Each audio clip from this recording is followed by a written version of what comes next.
The little boy could not have been more than 5 years old. He stood in the middle of Central Park's crowded pathway. Tears streamed down his face as hundreds of people walked past without stopping.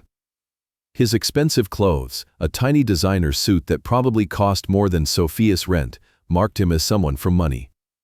She shifted her weight in her worn, sensible shoes, the ones she had glued back together just that morning. But that did not stop the crowd from ignoring his distress. New York at its finest. See something. Ignore something. Keep walking. But Sophia had never been good at minding her own business. Hey, sweetheart. Sophia knelt beside him, keeping her voice gentle. Are you lost?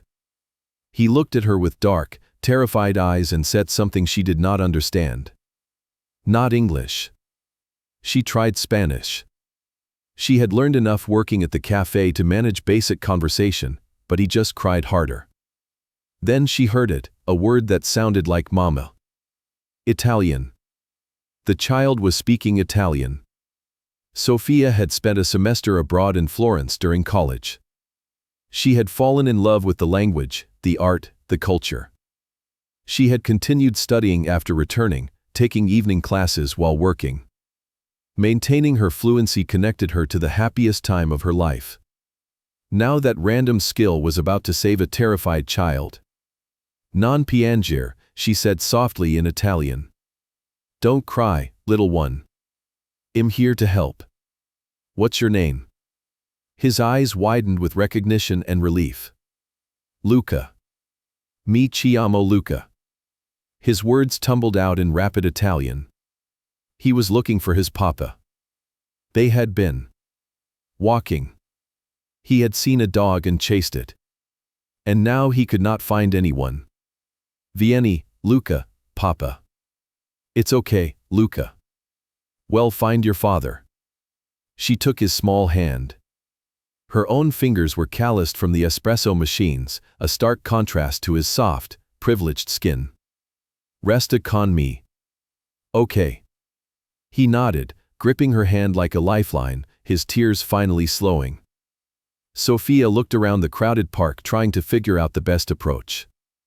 Security, police, lost and found. Then she noticed them.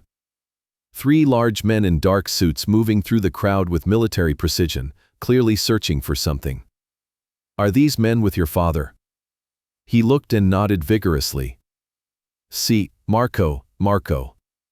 He started waving his free hand. One of the men spotted them and his entire demeanor changed. Relief washed over his face as he spoke rapidly into a phone or earpiece. The other 2 immediately converged on their location. They surrounded them within seconds. Sophia instinctively pulled Luca closer, her protective instincts overriding logic. These were clearly security, probably legitimate, but something about their intensity made her nervous. Luca.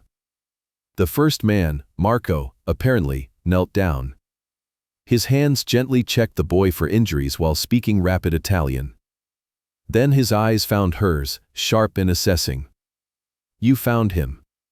Thank you. His English was accented but clear. He was lost and scared. I just stayed with him until. Sophia. A voice cut through the crowd like a blade, commanding and cold. Who is this woman? Sophia turned toward the voice and felt her breath catch. The man walking toward them was devastating in a way that went beyond simple handsomeness. Tall, powerfully built, moving through the crowd like it parted for him, which it did. Dark hair swept back from a face of sharp angles and aristocratic features. Olive skin, full lips, and eyes that were almost black, currently fixed on her with an intensity that made her skin prickle. He wore a dark suit that probably cost more than her entire life savings, with an expensive watch visible at his wrist and an aura of danger that was impossible to ignore. The air around him felt frigid, instantly chilling her struggling, invisible world. This was someone important, someone powerful, someone you did not cross. And he was looking at her like she was either a threat or prey. Papa. Luca released her hand and ran to him. Sophia watched the man's entire demeanor shift. He scooped up his son with surprising gentleness, his face transforming from cold assessment to warm relief. The monster became a father in a single heartbeat. "Luca," he murmured, holding the boy close. "Luca, you scared me to death." They had a rapid conversation in Italian that Sophia could mostly follow. Luca explaining about the dog, the man gently scolding, but clearly just relieved his son was safe. Then the man's eyes found hers again over Luca's head. "Lei parla italiano?" "You speak Italian?" "Si." Sophia kept her answer simple, suddenly nervous under his scrutiny. "Ho studiato a Firenze." "I studied in Florence." Something shifted in his expression. Surprise perhaps, or calculation. He set Luca down, keeping one hand on his son's shoulder, and took a step closer to her. "Hai trovato mio figlio." "You found my son." "I'm very grateful." He extended his other hand. "Alessandro Russo." She shook it, feeling the strength in his grip. The calluses that suggested his hands did more than sign business documents. "Sophia Blake." "I'm just glad he's safe." "Blake, non Italiana." "Not Italian." His eyes traced her features.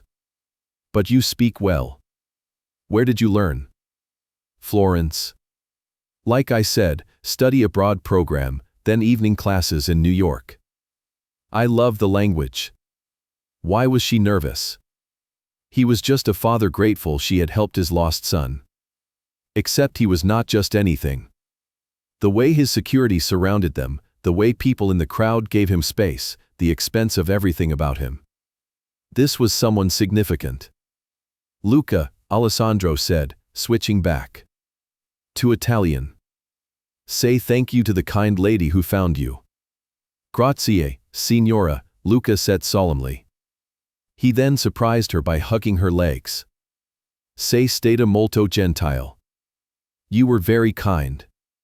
Sophia smiled, ruffling his dark curls. "Prego, piccolo." "You're welcome, little one." When she looked up, Alessandro was watching her with an expression she could not quite read.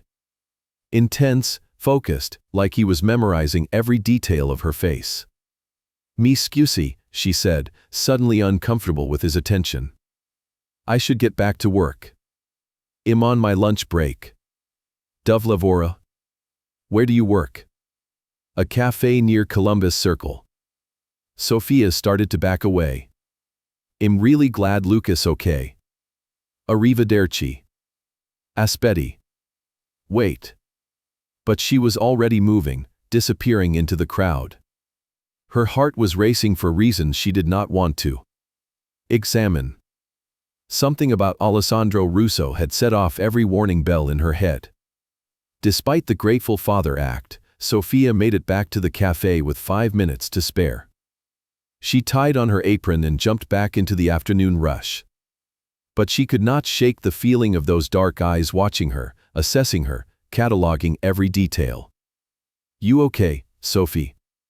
Her coworker Rachel asked, nudging her arm. "You look like you have seen a ghost." "Just a weird lunch break," Sophia replied, forcing a smile. "Helped a lost kid in the park." "That is sweet." "Very you," Rachel said, handing her an order ticket. "Table 6 wants a cappuccino." "You do the fancy leaf thing." Sophia dove back into work, losing herself in the familiar rhythm of espresso machines and customer orders. By the time her shift ended at 6 o'clock, she had almost forgotten about the intense man and his adorable son. Almost. She was walking to the subway when she noticed the car. A black SUV, expensive, with tinted windows, parked across the street from the cafe. Probably nothing, she thought. New York was full of expensive cars. Except it followed her to the subway station. And when she emerged at her stop in Queens, another black SUV was waiting. Paranoia, she told herself. Just a coincidence. But when she reached her apartment building and saw a third SUV parked outside, she knew it was not a coincidence. She reached into her pocket for her phone, ready to call for help, when a man stepped out of the vehicle. He was not threatening, not approaching, just standing there waiting. He looked at her, nodded once, then got back in the car. A clear message. "We know where you live." Sophia ran inside, locked her apartment door, and sank against the cheap wood, her heart hammering against her ribs. She was just a waitress, an invisible girl trying to survive the city. But the man in the park had seen her, and now his shadows were outside her door. Sophia stood frozen against the thin wood of her apartment door, her heart hammering a frantic rhythm against her ribs as heavy footsteps echoed in the hallway outside. 3 sharp knocks shattered the silence of her cramped studio, making her flinch. She had taped the soles of her shoes that morning, a pathetic defense against the biting New York chill, but no amount of tape could protect her from the dangerous world currently waiting on her doorstep. Trembling, she unlocked the deadbolt and pulled the door open just a fraction. It was Marco, the same broad-shouldered man who had checked little Luca for injuries in Central Park. He did not look like a monster, but his perfectly tailored suit and the quiet, absolute authority in his posture screamed of a violence she could barely comprehend. "Miss Blake," he said, his voice a low rumble that carried easily over the rattling of her ancient radiator. "Mr. Russo requests your presence. A car is waiting." It was phrased as a polite invitation, but the 2 men flanking him down the dimly lit hall made it clear she had no real choice. Sophia swallowed hard, her throat dry as dust, and grabbed her faded wool coat. The ride into Manhattan was a suffocating blur of tinted windows and soft leather that smelled of expensive cologne and unspoken threats. She kept her hands folded tightly in her lap, acutely aware of a small tear in the seam of her skirt, feeling entirely inadequate as the black SUV glided to a halt before a soaring glass tower. Marco escorted her through a private entrance and into a silent elevator that shot upward with stomach-dropping speed. When the brushed steel doors slid open, Sophia stepped into a penthouse that looked like it existed in an entirely different universe than her own. Floor-to-ceiling windows offered a dizzying, panoramic view of the glittering city skyline, but her eyes were immediately drawn to the man standing by the massive mahogany desk. Alessandro Russo turned slowly, his dark, calculating gaze pinning her in place. He wore a crisp white shirt with the sleeves rolled up, revealing forearms corded with muscle and faint, silvery scars that hinted at a brutal past. The air in the room grew heavy, completely dominated by his sheer, predatory presence. "Thank you for coming, Sophia," he murmured, his deep Italian accent wrapping around her name like velvet over steel. "I doubt I had much of an auction," she replied, cursing the slight waver in her voice. Alessandro stepped closer, moving with the silent grace of a hunting wolf. "You always have auctions," he said softly, his dark eyes analyzing the exhaustion etched into her pale features. "But I have a proposition that requires your undivided attention." He gestured toward a plush leather sofa, and Sophia sank into the cushions, feeling entirely out of her depth. Alessandro remained standing, towering over her, a master of his domain. "My son, Luca, has not spoken more than a handful of words to anyone since his mother passed away 2 years ago," Alessandro explained, a flicker of genuine pain cracking his icy facade before it smoothed over once more. "He withdrew entirely. He became a ghost in his own home. But yesterday, with you, he came alive. He spoke." Sophia remembered the terrified little boy, the way his small, soft fingers had gripped her calloused hands so desperately. "He was just scared," she said gently. "Any child would have reached out." Alessandro shook his head, his gaze intensely focused on her face. "Not Luca. He does not reach out. He reached out to you." He walked to his desk, picked up a sleek leather folder, and tossed it onto the glass coffee table between them. "I want to hire you as his private tutor. You will teach him, speak to him in Italian, and help him navigate this world. You will work at my estate 4 afternoons a week." Sophia stared at the folder as if it were a coiled snake. Mr. Russo, I am a waitress. I have an art history degree, not an education degree. I am not qualified for this. Alessandro leaned down, placing both hands on the table, bringing his face dangerously close to hers. You are exactly what my son needs. You are gentle, you are patient, and you do not look at us with pity. He tapped the leather folder. The compensation is $25,000 a month. Full medical benefits. Completely legitimate. The number slammed into Sophia's chest, stealing the breath from her lungs. $25,000. It was more money than she made in a year of pouring coffee and scrubbing tables. It would pay off her crushing student loans, cover her overdue rent, and finally allow her to buy the expensive oil paints she had only ever dreamed of using. It was salvation wrapped in a very dangerous package. This is insane, she whispered, her eyes darting from the folder to his face. You are having me followed. You are it, she trailed off, terrified to say the words out loud. A criminal. Alessandro finished for her, his voice devoid of any warmth. A monster. I know what people call me, Sophia. I know exactly what I am. But none of that will touch you. My business stays out of my home. You will be protected. Always. The promise felt heavy, a vow sealed in shadows. She looked away, her mind racing. The sensible, self-preserving part of her screamed to run back to her miserable, safe life.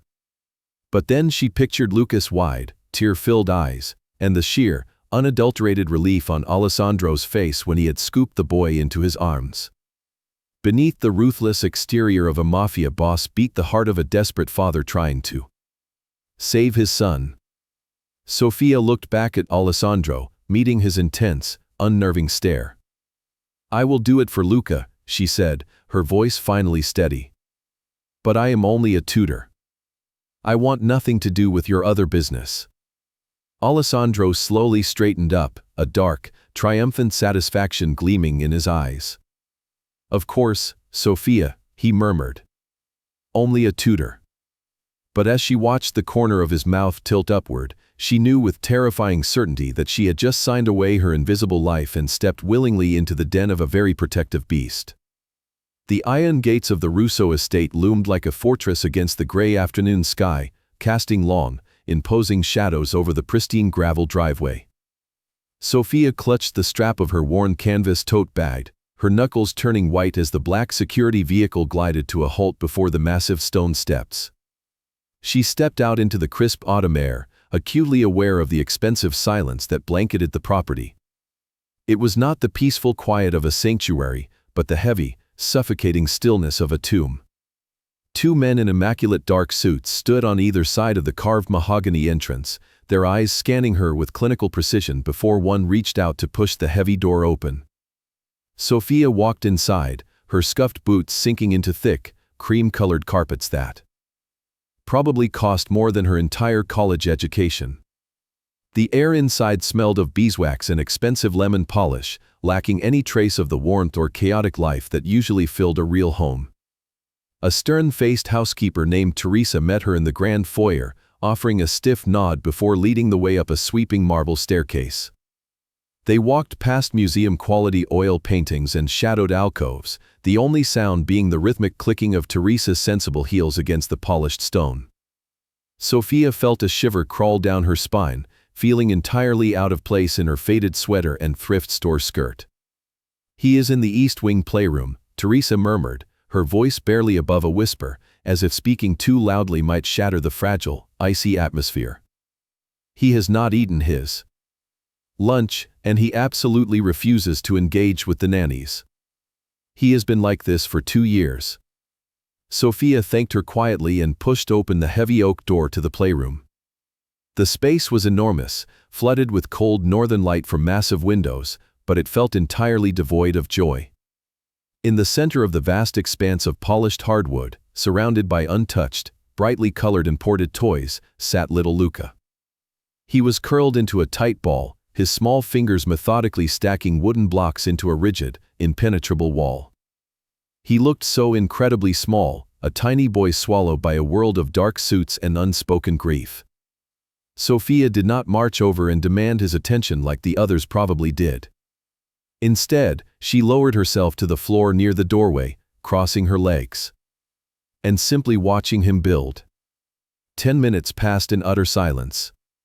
She noticed the slight tremor in his hands, the dark circles bruising the delicate skin beneath his eyes, signs of a trauma too heavy for a 5-year-old heart to carry.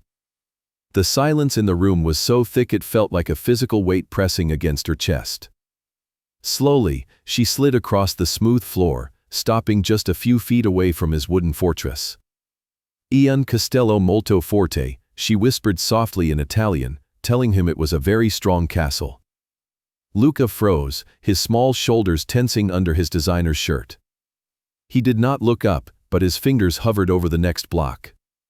Sophia reached into her tote bag and pulled out a small, battered sketchbook and a charcoal pencil. She began to draw, the soft scratch of the charcoal filling the quiet space, creating a soothing rhythm. "When I was little, I used to build forts out of sofa cushions," she continued in a gentle, melodic Italian cadence, keeping her tone light and conversational. "I hid inside them when the world felt too big and too loud. Does your castle keep the big things out, Luca?" The little boy slowly turned his head. His dark eyes, so remarkably like his father's, locked onto her face. He recognized her, the strange lady from the park who spoke his mother's language and made him feel safe. A tiny, heartbreaking breath escaped his lips. "Si," he whispered back, his voice scratchy from disuse. "It keeps the bad men away." Sophia felt a painful lump form in her throat.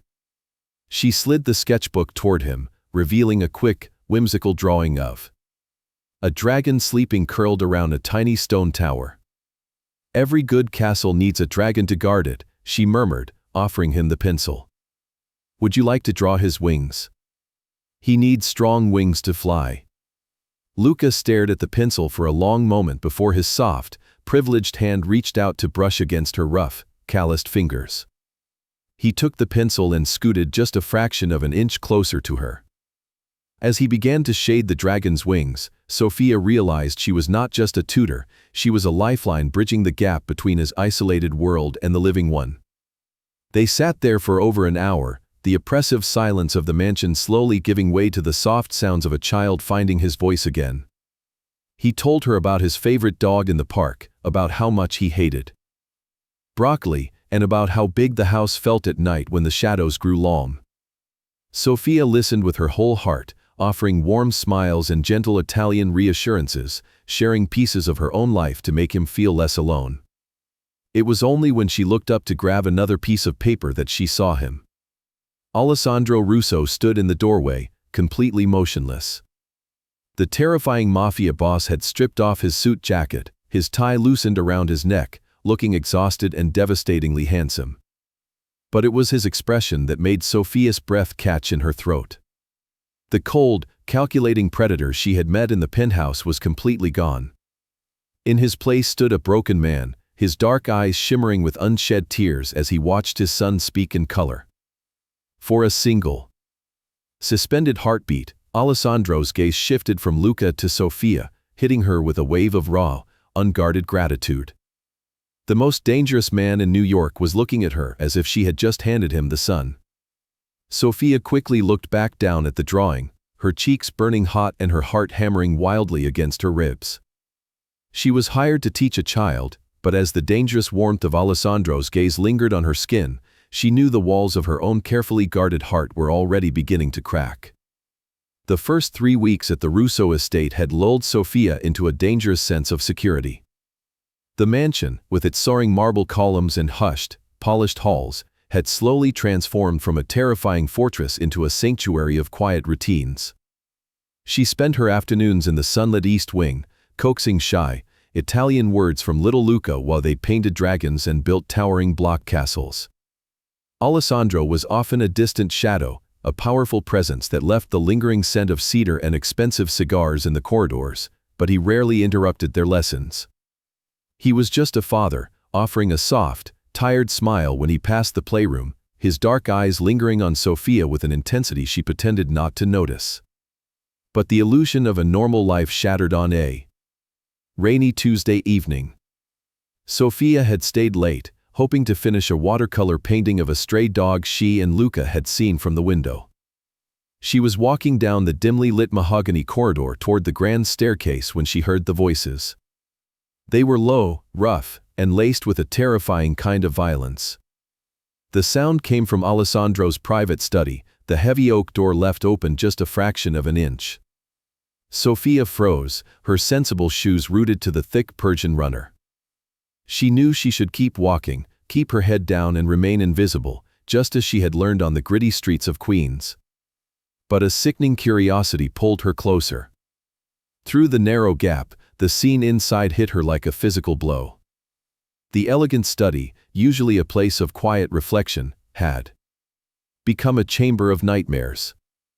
A man she did not recognize was on his knees, his face battered and bleeding onto the pristine antique ruck. 3 massive guards stood over him like executioners. And then there was Alessandro. He stood behind his desk, but he was not the gentle father who had kissed Luca's forehead just hours before. He looked like the devil himself. His suit jacket was discarded, his white shirt sleeves rolled up to reveal those silver scars, and his hands rested flat on the desk. His face was carved from ice, his dark eyes devoid of any human empathy. "You thought you could steal from my family," Alessandro said, his voice a lethal, deadly whisper that sent ice water rushing through Sophia's veins. "You thought my mercy was weakness." The man on the floor sobbed, begging in rapid, broken Italian, pleading for his life, for his children. Alessandro did not even blink. He gave a single, almost imperceptible nod to the guard on his right. The guard drew a suppressed weapon, and Sophia slapped both hands over her mouth to stifle a scream. She stumbled backward, her heart hammering against her ribs like a trapped bird, and bumped into a heavy marble pedestal. The heavy vase atop it wobbled, scraping against the stone with a horrific, grating noise.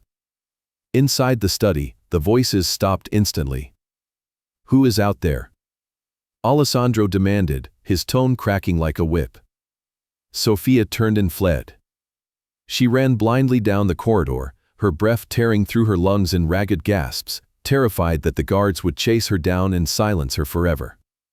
She ducked into the expansive kitchen, pressing her back against the cool stainless steel refrigerator, her entire body shaking violently. She had known he was a mafia boss. She had read the articles, heard the whispered rumors. But knowing it and seeing the monster unmasked were 2 entirely different things. She squeezed her eyes shut, trying to erase the image of the bleeding man and Alessandro's dead, empty eyes.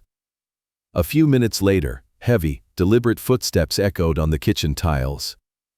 Sophia snapped her eyes open, trapping a sob in her throat.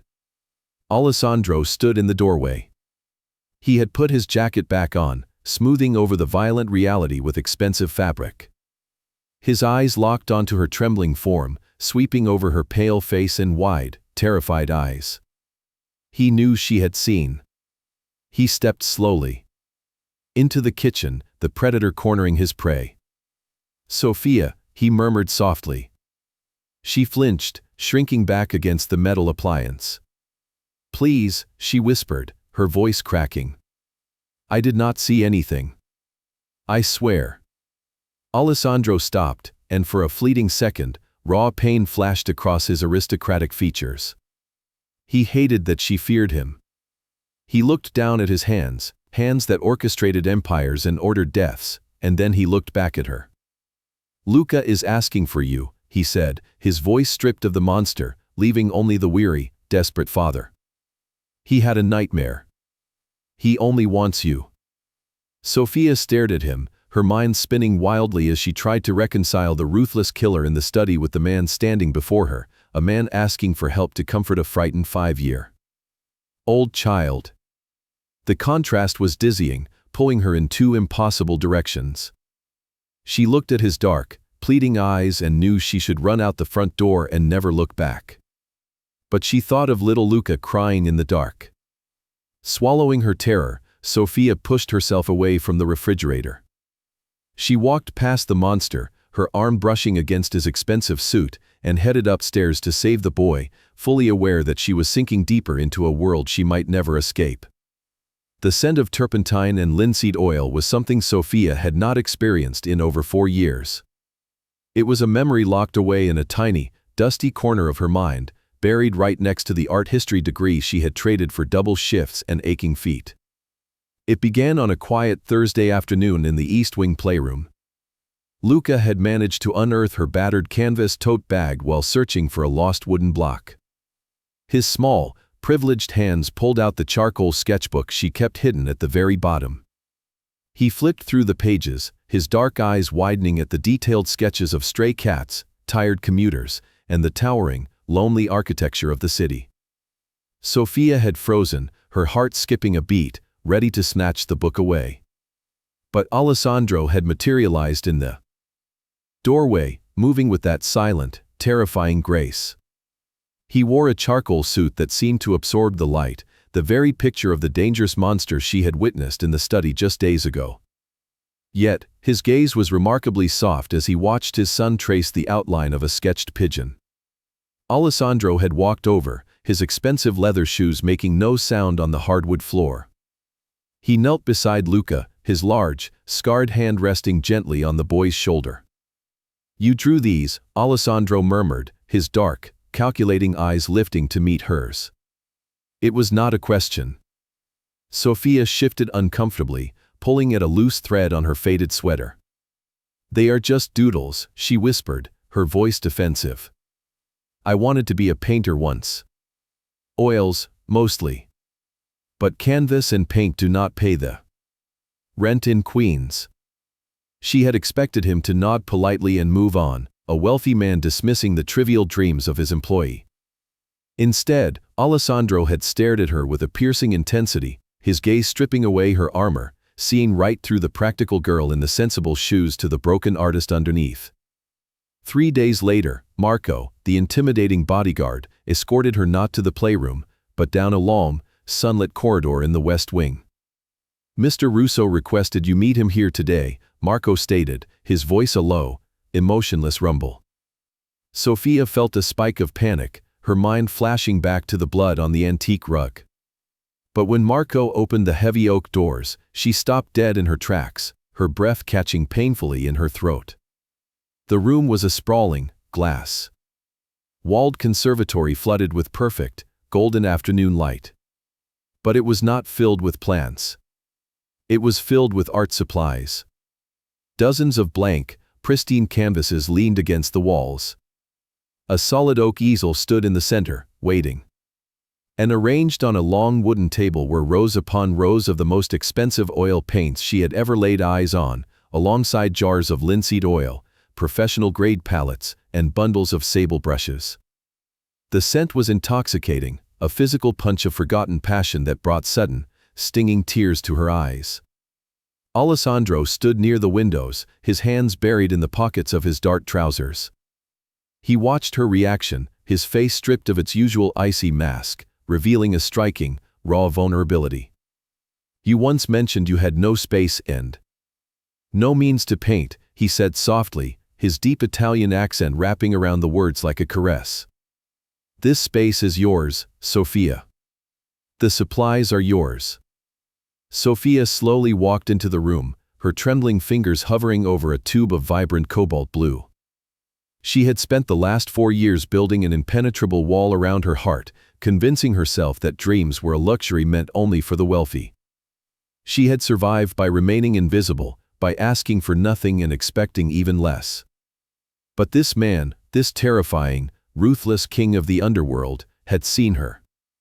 He had seen the invisible girl and built a sanctuary just for her. "I cannot accept this," she whispered, a single tear spilling over her lashes to track down her pale cheek. "It is too much. I am just your son's tutor." Alessandro closed the distance between them, his presence overwhelming, smelling of sharp cedar and dangerous power. He stopped mere inches away, his large hand coming up to gently cup her face. His thumb brushed the stray tear from her skin, his touch shockingly warm and tender. You are more than a tutor, he murmured, his dark eyes blazing with an emotion that terrified and thrilled her in equal measure. You brought my son back to life. You should not have to bury your own soul just to survive. Paint for me, Sophia. Paint for Luca. Sophia stared up at him, her chest aching with a profound, terrifying realization. She had spent days trying to reconcile the monster in the study with the gentle father in the playroom. But as she looked into his eyes, surrounded by the colors of her forgotten dreams, she knew the truth. Alessandro Russo was both. He was a creature of violence and shadows, but he was also the man who had just handed her back her soul. And as she finally nodded, her hand coming up to rest against his scarred wrist, Sophia realized her carefully constructed emotional walls were already crumbling into dust. The sprawling Russo estate was a different beast in the dead of night, stripping away its polished elegance to reveal a cavernous, oppressive silence that seemed to swallow the very air. Sophia slipped out of her opulent guest room, her bare feet making absolutely no sound against the freezing marble floors of the second-story landing. Sleep had completely eluded her, her mind endlessly racing with the intoxicating scent of the oil paints Alessandro had gifted her and the terrifying, blood-soaked memory of the violent execution she had witnessed in his study. She only wanted a simple glass of water from the massive kitchen to calm her frantic thoughts and perhaps wash away the metallic taste of fear that still lingered on her tongue. The massive mansion was submerged in heavy, suffocating darkness, broken only by the pale, silvery moonlight spilling through the towering arched windows and painting long, skeletal shadows across the walls. As she tiptoed past the grand staircase, wrapping her oversized gray sweater tightly around her trembling frame, she noticed a faint, amber glow bleeding from the slightly ajar doorway of the library. She froze instantly, her breath catching painfully in her throat, fully intending to turn around and flee back to the temporary safety of her bed. But a low, weary sigh drifted through the narrow gap in the heavy oak doors, a sound so entirely devoid of the Mafia boss' usual lethal control that it rooted her sensible shoes to the floor. Against every survival instinct she had honed on the unforgiving streets of Queens, Sophia stepped closer and peered inside. Alessandro sat in a tufted leather armchair by the dying embers of the massive stone fireplace, a half-empty crystal tumbler of scotch loosely gripped in his large, scarred hand. He had stripped away his suit jacket and tie, the top 3 buttons of his crisp white shirt undone, looking infinitely more like a defeated, exhausted man than the ruthless apex predator who controlled the city's underworld. He stared blindly into the flickering orange flames with eyes so deeply haunted and hollow that Sophia felt an unexpected, agonizing pull in the center of her chest. She took a slow, cautious step backward, intending to leave him to his dark ghosts, but her toe brushed against the heavy wooden door, producing a soft creak that echoed like a thunderclap in the silent room. Alessandro's head snapped up with terrifying speed, his dark eyes instantly sharpening into a lethal, assessing glare before visibly softening as they landed on her trembling form. "You cannot sleep either," he murmured, his voice a gravelly, exhausted whisper that sent a warm shiver cascading down her spine. It was not a dismissal, but a quiet invitation. Sophia hesitated, her fingers twisting the frayed hem of her sweater. "I just wanted some water," she whispered back, feeling utterly exposed and vulnerable in the dim, golden light. Alessandro set his glass down on the mahogany side table and leaned back heavily, dragging a weary hand through his dark, messy hair. "Sit with me, Sophia," he said softly, looking at her with a raw desperation that stole her breath. "The shadows are too loud tonight." She swallowed hard, slowly walking into the room and perching tentatively on the very edge of the velvet sofa opposite his chair. She kept a safe, respectful distance, but the air between them practically hummed with an invisible, highly charged electric tension. They sat in quiet companionship for several long minutes, the only sounds the steady ticking of an antique grandfather clock and the crackle of dying wood. "This room used to be filled with music," Alessandro finally said, his gaze returning to the hypnotic dance of the fire. "Luca's mother loved to play the piano right there in the corner. Since the day she died, I have not allowed a single note to be played in this house." Sophia watched the tight tension coil in his broad shoulders, seeing the immense, crushing burden of Guilt and grief he carried beneath his expensive, tailored suits. "Luca told me he misses the music," she said gently, her voice barely a whisper against the silence. Alessandro closed his eyes, a muscle feathering visibly in his sharp, aristocratic jawline. "I thought silencing the house would protect him from the agonizing pain of remembering," he confessed, his voice rough with raw, unfiltered emotion. "But you showed me that I only locked him inside a lightless tomb. You brought colors back to him, Sophia. You brought him back to me." He opened his eyes and looked directly at her, his gaze burning with a fierce, possessive gratitude that made her pulse race wildly. He stood up slowly, crossing the short distance between them with that silent, predatory grace, until he was towering completely over her. Sophia's breath hitched sharply as he sank to his knees right in front of her, placing his striking face at her eye level. This terrifying, immensely powerful king of the underworld was kneeling on the floor before a struggling cafe worker with taped-together shoes. He reached out, his large, incredibly warm hand gently cupping her pale cheek, his thumb tracing the delicate line of her jaw with agonizing slowness. "I built a bloody empire on violence and pure fear to keep my family safe from the monsters of this world," he whispered, leaning in so close she could feel the heat of his skin and breathe in the intoxicating, masculine scent of cedar and scotch. "But when I look at you, Sophia, all I feel is the terrifying, overwhelming urge to lay it all at your feet and beg you to stay." Sophia trembled uncontrollably, her heart hammering against her ribs like a trapped, panicked bird. She knew she should pull away, knew that loving a dangerous monster would eventually drag her down into the inescapable dark, but as she looked deep into his desperate, adoring eyes, she raised her own shaking hand and softly covered his scarred knuckles. The rigid boundary between employer and employee shattered into a million irreparable pieces in the quiet, fire-lit darkness, and as Alessandro leaned in, pressing his warm forehead firmly against hers with a shuddering breath, Sophia knew there was absolutely no turning back. The fragile intimacy of the firelit library vanished by dawn, replaced by an atmosphere so thick with tension that Sophia could barely breathe. She stood in the grand foyer, her fingers nervously picking at the frayed cuff of her thrifted cardigan, watching the Russo estate transform from a quiet, opulent home into a heavily armed war camp.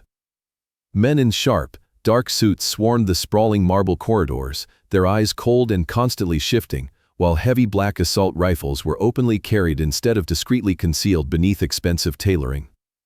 The suffocating scent of fresh espresso mingled with the sharp, metallic tang of gun oil, turning her stomach into twisted knots. Alessandro stood at the dead center of the chaos, issuing rapid, guttural commands in rapid-fire Italian. He wore a midnight black suit that mirrored the lethal, unreachable monster she had witnessed in the study just days prior, his handsome face carved from merciless granite. He did not look at her, did not acknowledge the vulnerable, exhausted man who had knelt before her just hours ago. He was a ruthless king preparing for absolute war. Marco approached, his broad, scarred face grim, handing Alessandro a small, sleek black box tied with a silver ribbon. The hushed silence that fell over the foyer was deafening, the kind of absolute, terrified quiet that precedes a devastating hurricane. Alessandro slowly lifted the lid, and Sophia watched the color completely drain from his olive skin before a violent, terrifying rage ignited in his dark, bottomless eyes. He slammed the box shut, the sharp crack echoing like a gunshot through the vaulted ceilings, but not before Sophia caught a horrifying glimpse of what rested on the crimson velvet inside. It was a single, pristine silver spoon, identical to the cheap, tarnished ones she used at her tiny, drafty apartment in Queens, its handle violently twisted and smeared with fresh, bright red blood. A sick, cold realization plummeted to the bottom of her stomach, turning her blood to ice water. This was not a message meant for the feared Mafia boss. This was a grotesque threat directed squarely at the invisible cafe worker who had dared to step out of the comforting shadows.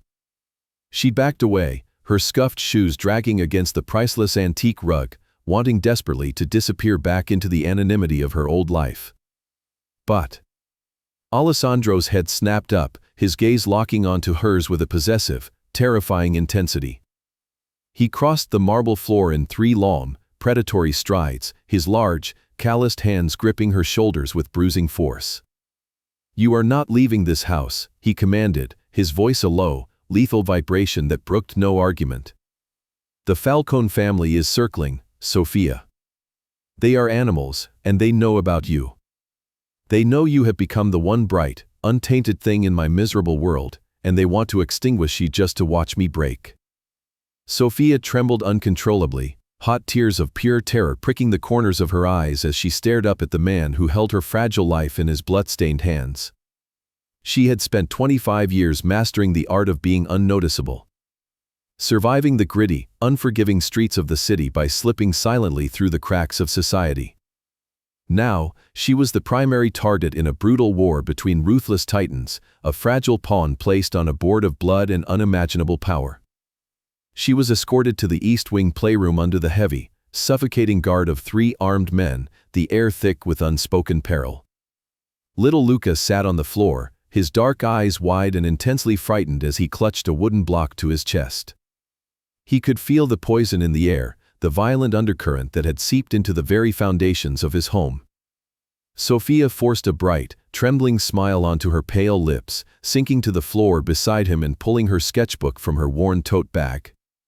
She spoke to him in soft, melodic Italian, telling colorful stories of brave knights and soaring dragons, trying desperately to weave a protective blanket of normalcy around the terrified child. But her own hands shook so badly that the charcoal snapped cleanly in two. She was trapped in a gilded cage, surrounded by exquisite luxury and lethal danger. Later that afternoon, Marco appeared in the doorway, his massive frame blocking the only exit. He handed her a sealed envelope, his dark eyes filled with a grim, reluctant sympathy. "From Mr. Russo," he stated simply before turning away to resume his post. Sophia tore open the heavy parchment with shaking fingers. Inside was a newly minted passport, a thick stack of crisp $100 bills, and a set of keys. A note, written in Alessandro's bold, sharp scrawl, accompanied the items. It told her that a heavily armored car was waiting at the back entrance, ready to take her to a secure safe house far away from the city, far away from the encroaching violence of the Falcone syndicate. She stared at the terrifying package, her heart tearing in 2 completely opposite directions. She could take the money, run far away, and reclaim her safe, perfectly invisible life. But then she looked down at Luca, who had curled his small, warm body against her side, his tiny fingers gripping the hem of her cheap sweater as if she were his absolute only lifeline. She thought of Alessandro, the terrifying monster who had kissed her knuckles in the dark and gifted her a sanctuary of paint and canvas. She slowly slid the envelope back into her tote bag, her jaw setting with a newfound, reckless determination. She would not run. She was no longer just a struggling waitress from Queens, and she flatly refused to be a helpless pawn in a game of monsters. She gently stroked Luca's dark curls, pulling him closer to her chest as the sound of distant, shouting voices echoed through the heavily fortified mansion. The rival threat had arrived at their very doorstep, bringing the violent, undeniable reality of Alessandro's empire crashing down around her, but Sophia simply closed her eyes and held the little boy tighter, preparing herself for the terrifying storm that was about to consume them all. The biting cold of a late November evening gnawed mercilessly through the thin, threadbare fabric of Sophia's coat as she hurried down the cracked sidewalk of her neighborhood in Queens. She had stubbornly insisted on returning to her tiny, drafty apartment just one last time to pack a few changes of clothes and her mother's faded photographs, blindly clinging to the final, fraying threads of her independence. The soaring marble columns and hushed, guarded halls of the Russo estate felt like a completely different universe compared to the flickering yellow streetlights, the overwhelming scent of wet garbage, and the overflowing gutters of her harsh reality. She clutched her worn canvas tote bag tightly against her chest, her sensible shoes splashing through shallow, oily puddles that reflected the neon glow of a closed corner store. The quiet of the street was deeply unnerving, entirely lacking the usual comforting hum of distant sirens and chattering neighbors. It was a suffocating, heavy silence that made the tiny hairs on the back of her neck stand straight up, a primal warning that something was terribly wrong. 2 blocks from her building, a battered black sedan rolled to a creeping stop right alongside the curb, its headlights cutting off with a sinister, definitive click. Sophia's heart plummeted to the very bottom of her stomach, beating a frantic rhythm against her ribs. She quickened her pace, her breathing turning shallow and ragged, desperately praying it was just a lost driver or a neighbor heading home late. But 4 massive men stepped out of the vehicle, moving with a coordinated, predatory grace that instantly reminded her of the brutal executioners she had seen in Alessandro's study. These were not local street thugs looking for a quick wallet to snatch. They wore dark leather jackets over expensive shirts, their faces twisted into cruel, calculating smiles. "Well, look exactly what we have here," the tallest one sneered, his voice a low, gravelly threat that sent ice water rushing through her veins. Alessandro's little stray cat left the safety of the big, bad mansion. Sophia froze, her back pressing hard against the rough, freezing brick wall of a closed bakery. The Falcone syndicate had found her. The bloody, twisted spoon left in the gift box at the estate had not been an empty, baseless threat. It had been a promise of violence. She scanned the empty street in sheer panic, realizing with horrifying clarity that her carefully maintained invisibility had been entirely stripped away. She was no longer just a struggling waitress blending into the background, she was a glaring, vulnerable target in a vicious mob war. "Come here, sweetheart," another man growled, lunging forward with terrifying speed. Sophia dropped her tote bag and reacted on pure, adrenaline-fueled instinct. She dodged his grasping hands, her sharp elbow connecting violently with his ribs, but she was impossibly outmatched. A heavy, calloused hand clamped brutally around her wrist, twisting her arm behind her back with agonizing force that made her cry out. She let out a piercing, desperate scream, fighting wildly as a piece of cold, jagged steel was pressed flush against the soft, pulsing skin of her throat. "Quiet," the man hissed, his foul breath washing over her face like a curse. "Or we send you back to the Russo family in small, bloody pieces." Before the blade could break her skin, the deafening roar of a massive engine tore through the narrow alleyway. Blinding white headlights flooded the dark street as a sleek, armored SUV violently jumped the curb, pinning the black sedan against a brick wall with an ear-splitting screech of tearing metal. The doors flew open before the vehicle even fully stopped. A deafening volley of suppressed gunfire erupted, shattering the freezing night air into a million pieces. Sophia was shoved violently to the wet, filthy pavement as the man holding her crumpled to the ground with a sickening thud, a dark pool spreading beneath him. She curled into a tight, trembling ball, tightly covering her ears as the terrifying sounds of brutal, merciless violence completely surrounded her. When the chaotic noise finally ceased, leaving only the sound of freezing rain hitting the asphalt, the heavy, deliberate click of expensive leather shoes approached her trembling form. Strong, fiercely familiar hands grabbed her arms and hauled her gently upright. She was trembling so violently her teeth chattered together, her clothes completely soaked with freezing rain and the metallic-smelling blood of the man who had held the knife. Alessandro stood over her, his broad chest heaving under his midnight black overcoat, his dark eyes burning with a terrifying, unholy rage as he frantically scanned her pale face for injuries. "I told you it was a fatal mistake to leave the gates," he murmured, his voice a lethal, shaking vibration that sent a shocking wave of heat through her freezing body. Sophia stared down at the lifeless bodies scattered across the pavement of her own neighborhood, the grim, undeniable reality of her choices crashing down upon her in a devastating wave. She had foolishly thought she could still exist in both worlds, keeping one foot in her quiet, invisible life while bringing colors back to a little boy in a gilded cage. But as Alessandro wrapped his thick, incredibly worn coat around her shivering shoulders and pulled her flush against his solid, beating chest, lifting her effortlessly away from the only home she had ever known, Sophia finally understood that the simple, unnoticed cafe worker was completely gone. She had stepped right into the dark, lethal gravity of the Russo Empire, and her safety, her anonymity, and her ordinary life had been permanently erased in a bloody crossfire. The heavy wrought iron gates of the Russo estate groaned shut behind the armored SUV, the loud metallic clang echoing through the freezing night like the closing of a massive vault. Sophia sat perfectly still in the back seat, the expensive leather feeling strange and cold against her rain-soaked clothes. Alessandro had not spoken a single word since pulling her from the blood-stained pavement of her neighborhood. His jaw was locked tight, his dark eyes fixed straight ahead, radiating a silent, terrifying fury that seemed to consume all the oxygen in the vehicle. When they finally stopped before the grand entrance, he stepped out and rounded the car, pulling her door open and offering his large, scarred hand. She hesitated for a fraction of a second before placing her trembling fingers into his warm palm.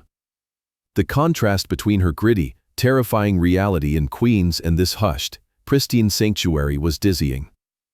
As they stepped into the soaring marble foyer, Marco was already waiting, his face a mask of grim efficiency. "The perimeter is fully secured, boss," Marco stated quietly. Alessandro gave a single, sharp nod, refusing to release Sophia's hand as he pulled her toward the sweeping grand staircase. "You are moving into the east wing," Alessandro commanded, his voice a low, gravelly rumble that allowed no room for debate. "Your things from the apartment have already been collected by my men. You will not return there."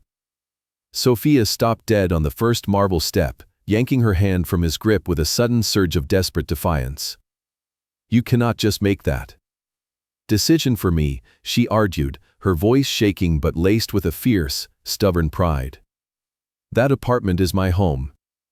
It is my life. I am not some fragile piece of property you can just lock away in a tower because it suits your needs." Alessandro turned slowly, towering over her on the steps, his imposing frame blocking out the warm light of the crystal chandelier. "Your life was almost ended tonight, Sophia," he countered softly, the lethal calm in his tone far more terrifying than any shout. "The Falcone men were not there to send a polite warning. They were there to carve you into pieces to punish me. Your independence is a luxury you can no longer afford." She wrapped her arms tightly around her waist, shivering as the freezing rain soaked deeper into her thrifted sweater. Her independence was the only thing she truly owned. She had fought tooth and nail for every single dollar, for every quiet moment of peace she had carved out of the unforgiving city. Surrendering that freedom to a notorious mafia boss felt like drowning, like letting the dark, dangerous waters close permanently over her head. "I will be a prisoner," she whispered, a tear slipping down her pale, exhausted cheek. Alessandro closed the distance between them, stepping down until they were eye to eye. He reached out, his warm, calloused thumbs gently wiping away her tear, his touch completely at odds with the violent blood currently staining his crisp white cuffs. "You will be safe," he corrected, his dark eyes burning with an intense, possessive heat, his proximity carrying the faint, metallic scent of gun oil and cedar that made her heart hammer wildly against her ribs. "I will surround this estate with an army of my best men. I will burn down half of this city before I let them touch a single hair on your head. But you must stay." Sophia looked up into his haunted, desperate eyes, seeing the raw terror that he was trying so hard to conceal beneath his icy, ruthless exterior. He was a man who orchestrated absolute power, yet he was begging her to let him protect her. Before she could muster another protest, a small, tentative voice echoed from the top of the landing. "Sophia." Luca stood in the dim light, clutching his worn stuffed dragon, his little face pale and etched with deep, unmistakable fear. He had heard the commotion, the raised voices, and the tension that permeated the thick walls of his home. Sophia felt her heart shatter into a million pieces at the sight of the terrified 5-year-old boy. She thought of the bright, colorful paintings they had made in the conservatory, the quiet Italian lullabies she sang to him when the nightmares came, and the undeniable truth that she loved this broken, beautiful child as if he were her own flesh and blood. She took a deep, shuddering breath, her eyes flicking from the fragile little boy back to the powerful, dangerous man standing right in front of her. Slowly, she let her tense shoulders drop, the fight completely draining out of her exhausted body. "Okay," she whispered, her voice barely audible over the soft ticking of the grand clock in the hallway. "I will stay." Alessandro exhaled a ragged, heavy breath, his eyes fluttering shut for a brief moment of pure, profound relief. He gently cupped the back of her neck, pulling her forward to press a lingering, burning kiss to her forehead.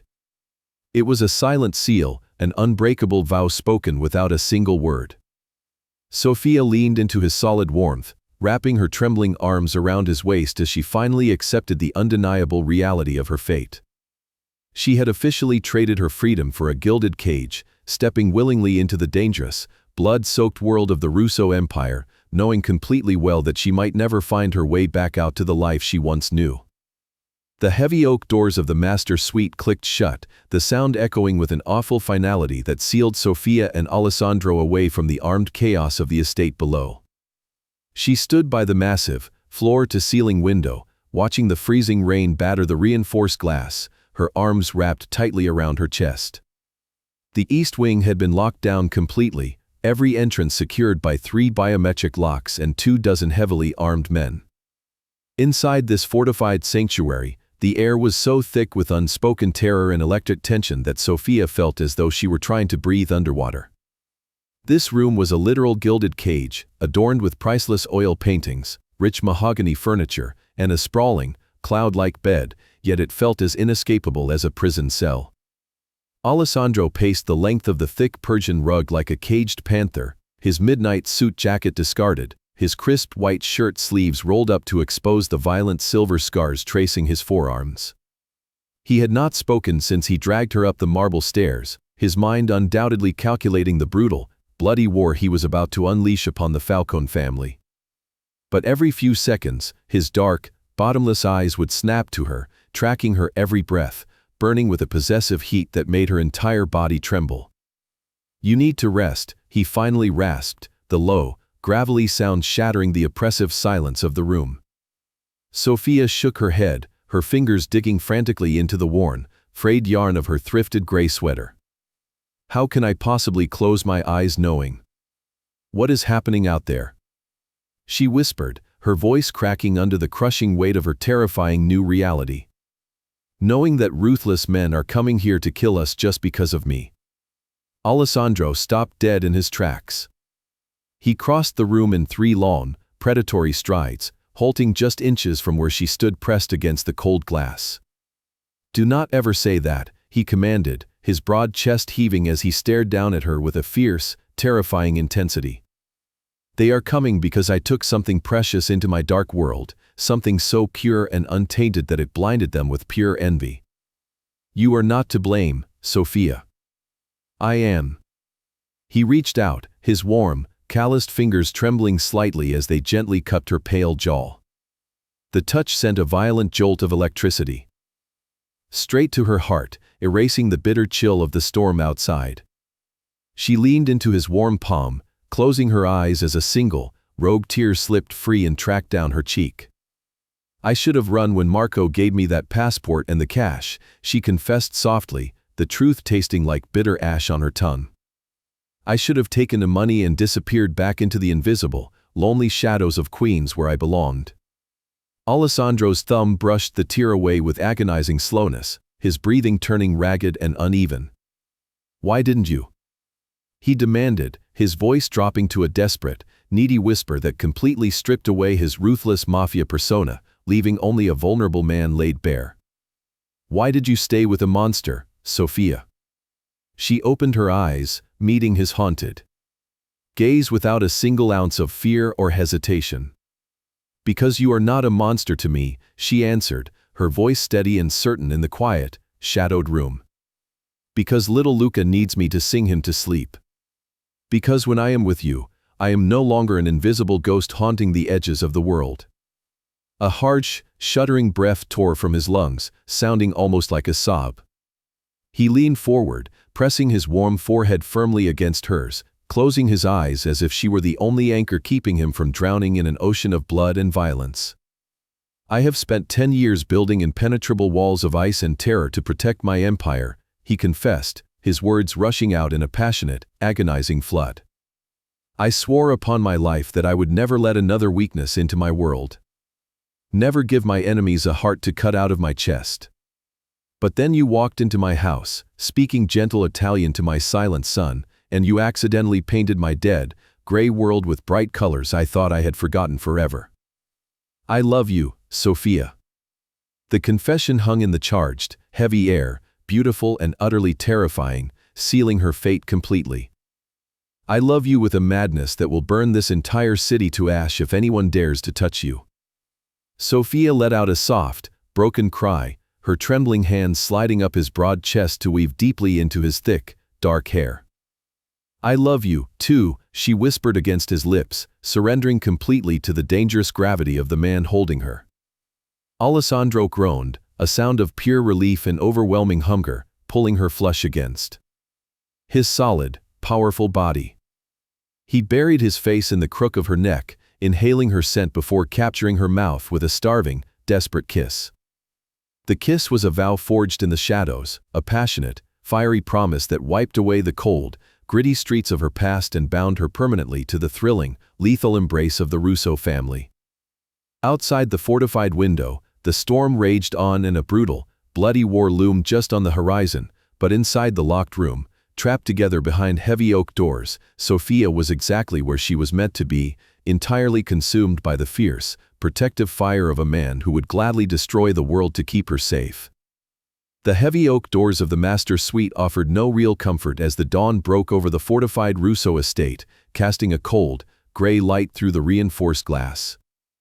Sophia sat perfectly still on the edge of the sprawling, cloud-like bed, her fingers blindly tracing the raised embroidery of the heavy silk comforter. Alessandro had left before the sun dared to rise, pressing a fierce, bruising kiss to her mouth before walking out the door wrapped in midnight wool and lethal intent. He had promised to burn the city down to keep her safe, and the terrifying reality of that vow now hung in the suffocating silence of the mansion. She spent the first 3 hours pacing the length of the thick Persian rug, her worn, thrifted shoes replaced by the soft slippers Marco had silently provided. She felt entirely displaced, a fragile ghost haunting the opulent, gilded halls of a world she still barely understood. Little Luca had joined her shortly after breakfast, clutching his worn wooden blocks and his stuffed dragon, his dark eyes wide and remarkably perceptive.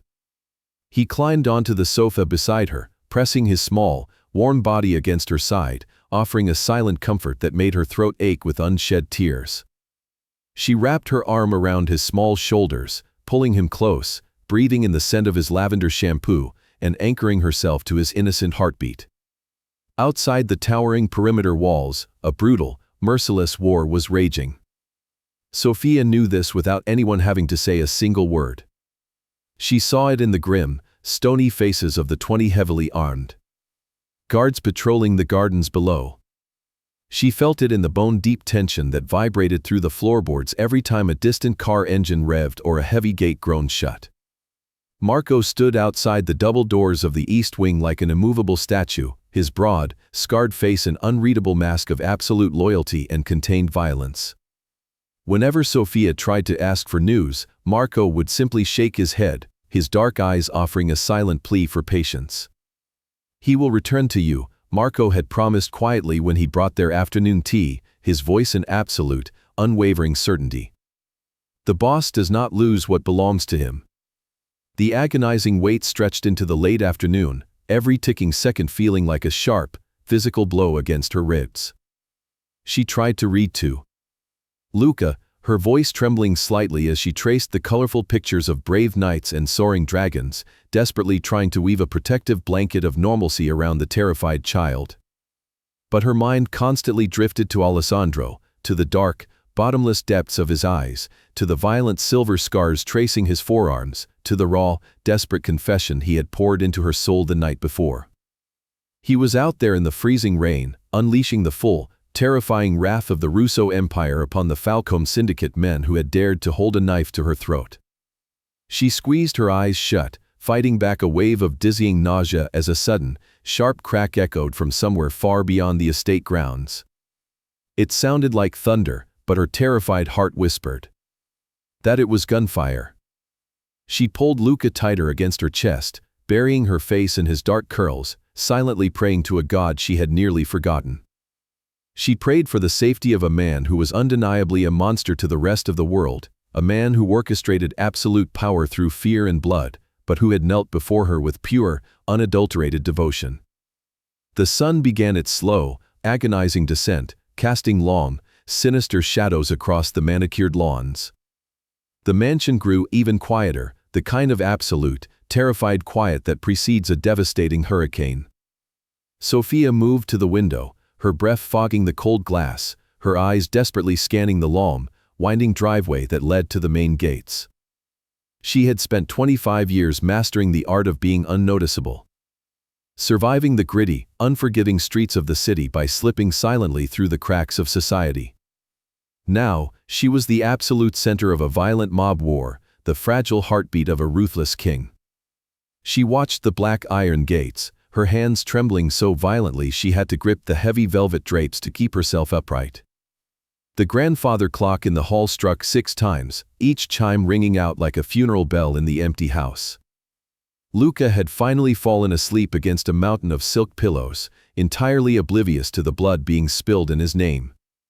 5 dark, heavily armored SUVs finally pulled into the driveway, moving with a slow, ominous procession that sent ice water rushing straight through her veins. The vehicles were covered in mud and something darker. Something that looked terrifyingly like fresh blood. Sophia pressed her hand over her mouth, a stifled sob tearing from her throat as she watched the convoy come to a halt in the grand courtyard. The armed guards swarmed the vehicles, their voices hushed and urgent in the freezing night air. She waited in agonizing fear, her entire universe shrinking down to the heavy oak door behind her, waiting to see if the man she loved would walk through it, or if the bloody offensive had finally claimed the only home she had ever truly known. The heavy oak doors of the master suite swung inward with a slow, agonizing creak that seemed to echo through the very foundations of the estate. Sophia stood frozen beside the velvet sofa where little Luca slept, her heart hammering against her ribs like a trapped bird. Alessandro stepped into the dim light of the room, and the breath completely vanished from her lungs. He was a terrifying, ruinous sight, a walking nightmare carved from violence and shadows. His midnight black overcoat was gone, and his crisp white shirt was shredded and soaked in stark, horrifying patches of crimson blood. Dark bruises bloomed across his sharp jawline, and a jagged cut wept a steady stream of red down the side of his neck. He looked exactly like the ruthless, merciless monster the entire city whispered about in terrified, hushed voices. He stopped just inside the doorway, his broad shoulders heaving with every ragged breath, his chest rising and falling as if he had just crawled out of hell itself. He did not step closer. He stood there, dripping the violent reality of his world onto the pristine Persian rug, his dark, bottomless eyes locking onto hers with a devastating mixture of fierce pride and paralyzing fear. He was giving her the chance to look away, giving her the space to finally see the monster he truly was and run screaming into the night. The suffocating metallic tang of blood filled the room, overpowering the soft scent of lavender and polished wood.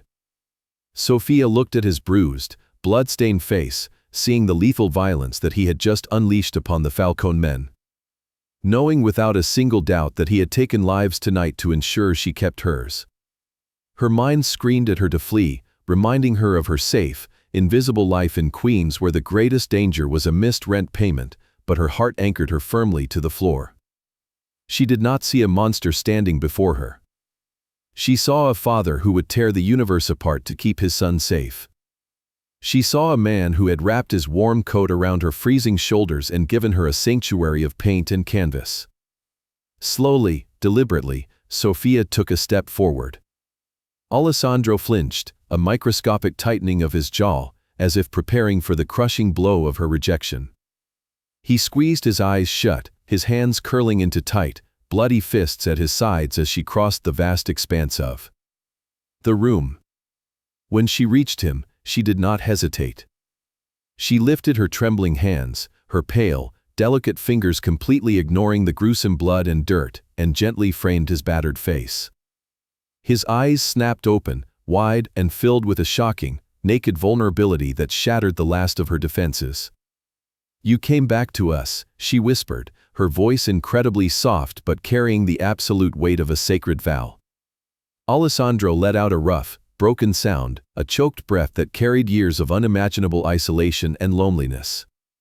His large, scarred hands came up to grip her waist, terrified to touch her too hard, afraid his blood would permanently stain her pure, untainted soul.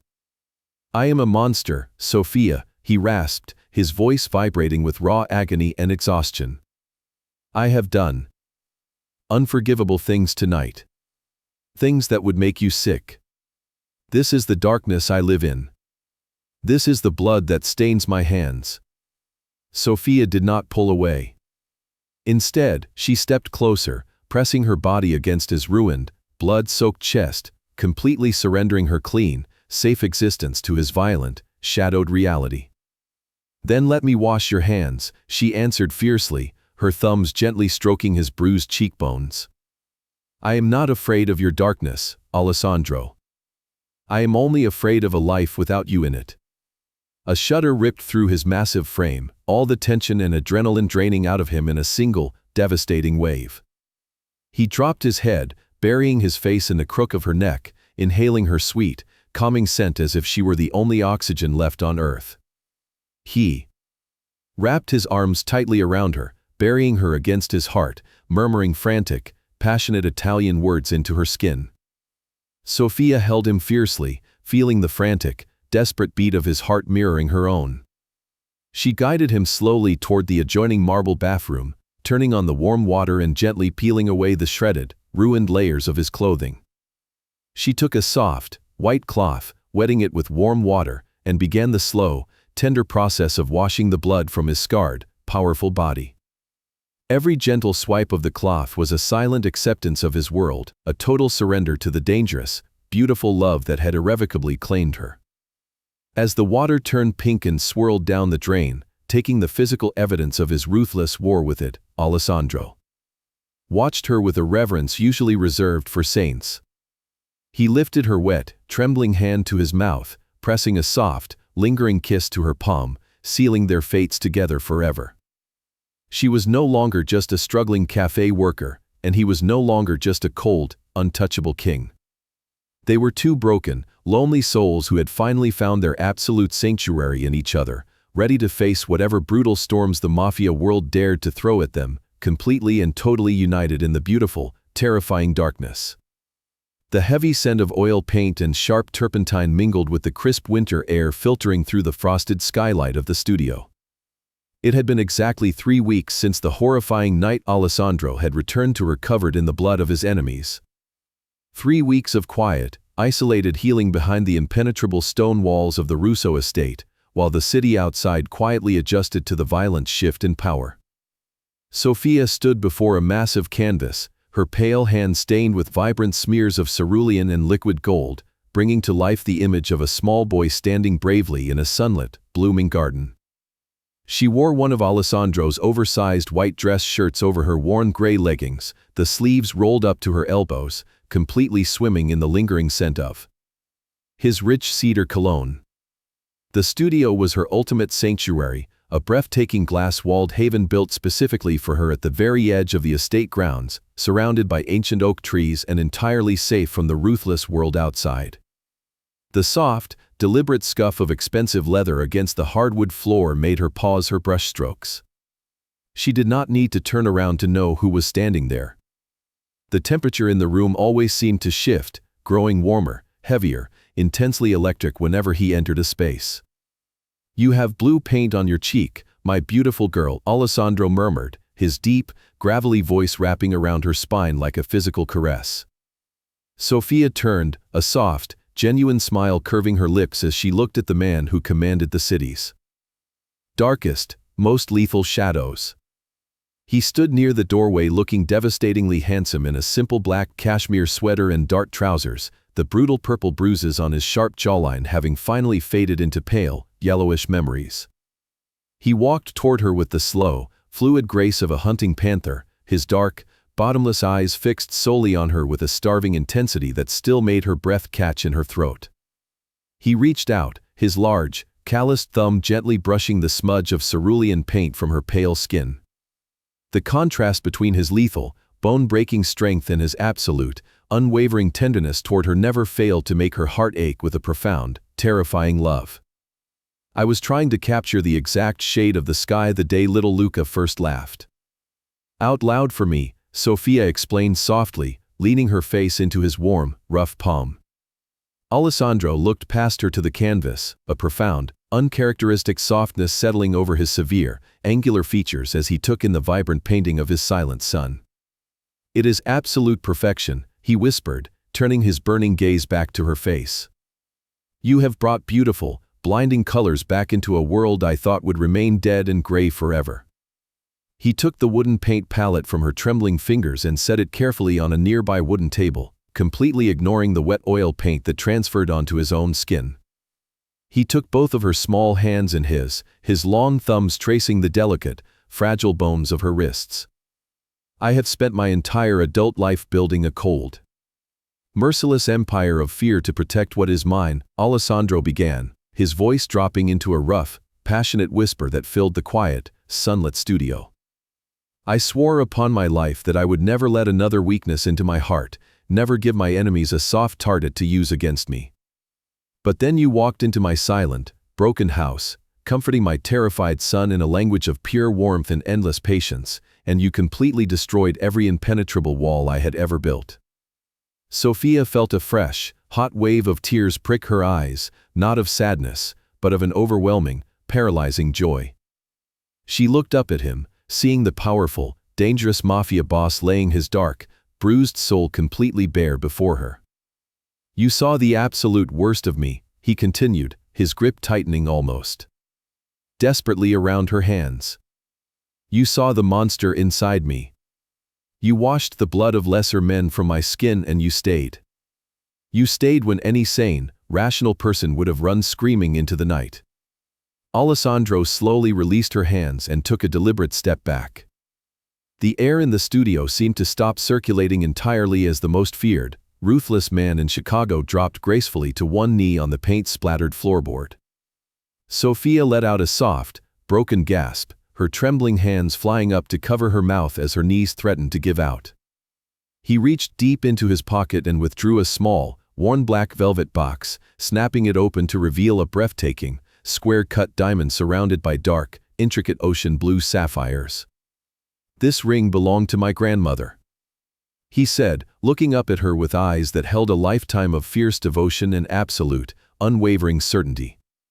"It survived brutal wars, crossed freezing oceans, and was worn by generations of women loved by men who fought fiercely and ruthlessly to keep them safe. Sophia Blake, you are the only pure light in my dark, bloody world. You are the mother my son has always desperately needed, and the only woman I will ever want for the rest of my miserable life. Marry me. Let me spend the rest of my days protecting you, loving you, and worshiping the very ground you walk upon." Thick, hot tears spilled freely down Sophia's pale cheeks, washing away the last lingering shadows of her invisible, lonely past in Queens. She looked down at the powerful man on his knees, the lethal, terrifying predator who had actively chosen to be her ultimate sanctuary. "Yes," she breathed out, her voice breaking with absolute, profound joy. "Yes, Alessandro, I will marry you." He closed his eyes for a fraction of a second, letting out a harsh, shuddering breath of pure, agonizing relief before standing up to his full, towering height. He took her left hand, sliding the cold, heavy vintage ring onto her paint-stained finger. It was a perfect, seamless fit. He let out a low groan of victory, pulling her flush against his solid, powerful chest, lifting her entirely off the ground as his mouth captured hers in a starving, desperate, consuming kiss that tasted of salt tears, sharp turpentine, and forever. As he spun her around the sunlit studio, surrounded by her vibrant, hopeful paintings and securely locked away from the bloody dangers of the city, Sophia knew she was finally, completely, and permanently home. The soft tinkling of crystal champagne flutes and the low hum of classical strings filled the sprawling downtown gallery, replacing the bone-chilling silence that had once defined Sophia's isolated existence. Exactly 1 year had passed since she stood in the paint-splattered studio and accepted a vintage sapphire ring from a kneeling monster, and tonight, she was stepping out of the shadows and into the blinding light as a queen. The gallery walls were lined with her soul, massive canvases bursting with cerulean, liquid gold, and the stark, beautiful contrasts of her new life. She wore a sweeping gown of midnight blue silk that perfectly matched the heavy jewel on her left hand, her posture tall and unyielding as the city's most elite patrons milled around her. She was no longer the invisible, exhausted cafe worker from Queens, terrified of unpaid bills and unnoticed by the world. She was Sophia Russo, the heart and anchor of the most feared syndicate in Chicago, standing fiercely as an equal beside her husband. Alessandro stood just 1 inch behind her, radiating that same dark, lethal energy that always made the air in a room grow heavy and electric. He wore a flawless, tailor-made charcoal suit, his broad shoulders shielding her from the pressing crowd, his calloused hand resting possessively, warmly at the curve of her waist. Every powerful businessman, rival boss, and terrified politician in the room kept a deeply respectful distance, their eyes darting nervously toward the silver scars visible at his cuffs, but Alessandro did not care about any of them. His bottomless, midnight eyes were fixed entirely on his wife, burning with a ferocious, absolute worship that made Sophia's pulse hammer a wild rhythm against her ribs. Little Luca stood between them, dressed in a miniature suit that perfectly mirrored his father's, his small fingers securely woven through Sophia's. He tugged at her hand, pointing excitedly at the massive centerpiece painting that dominated the far wall. It was a breathtaking portrait of a towering, shadowed man holding a fragile, sleeping boy, painted with such raw, unguarded love that it brought tears to the eyes of anyone who looked at it. "You made us beautiful," Alessandro murmured, his deep, gravelly voice washing over the shell of her ear, sending a delicious shiver straight down her spine. "You always were beautiful to me." Sophia whispered back, leaning her head gently against his solid chest, breathing in the rich, intoxicating scent of cedar and expensive cologne. A famous art critic approached, bowing his head nervously to Alessandro before praising Sophia's brilliant use of light and dark, calling it a beautiful collision of 2 entirely different worlds. Sophia smiled, a genuine, radiant expression that wiped away the last remnants of her gritty, lonely past. She had knowingly embraced the darkness, walked willingly into a gilded cage protected by heavily armed guards and biometric locks, but in doing so, she had found the purest, most undeniable light. She remembered the sheer terror of that stormy night, the metallic scent of blood on his shirt, and the agonizing choice she had to make. Looking back, she realized there was never truly a choice. Her heart had recognized its true home the very first moment she comforted a silent, lost boy in a language only they shared.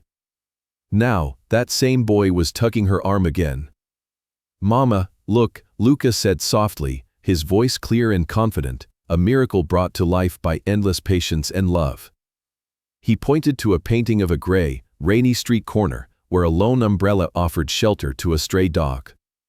"That is where you found us." "Yes, my sweet boy," Sophia said, her vision blurring with happy tears.